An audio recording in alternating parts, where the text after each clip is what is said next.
Assalamu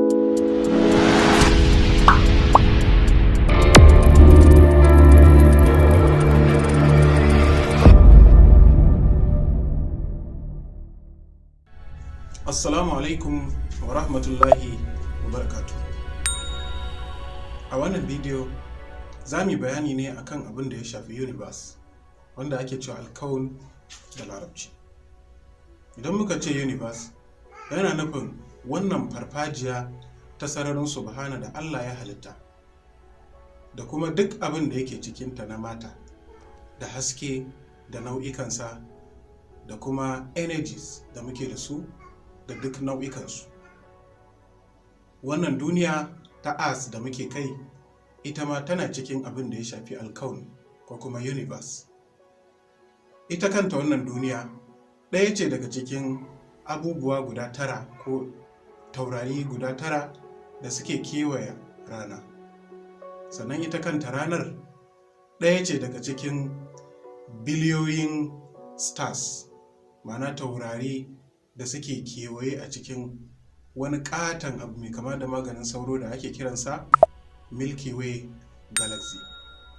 Bincike ya nuna abinda telescopes da kuma na'urori suka iya ɗaukowa na stars da muke da su a cikin wannan majarratu darbul labbana wacce ake kira Milky Way Galaxy. Bincike ya nuna cewa sun kai biliyan 100.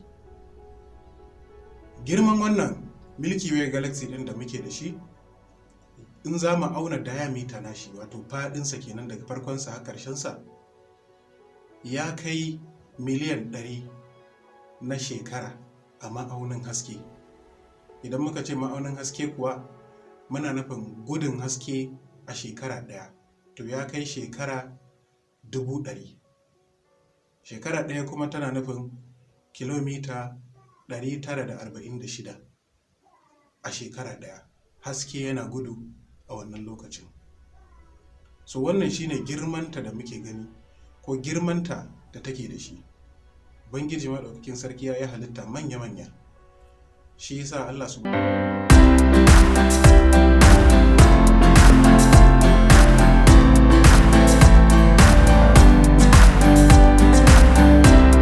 da suke sararin samaniya sun fi girma a kan wannan halittar taku da kuke gani. Allahu akbar. Wannan su ne ababen mamaki da suke cikin wannan duniya tamu. Sannan bincike ya nuna irin wannan Milky Way Galaxy din akwai guda biliyan 100 wanda telescopes da suke yawo a cikin sararin subhana suka iya ɗaukowa. Wannan iya waɗanda aka iya ɗaukowa kenan. So wannan shine girma da faɗi da duniya take da shi. Insha Allah a wani bidiyon za mu yi bayani dalla-dalla akan abin da ya shafi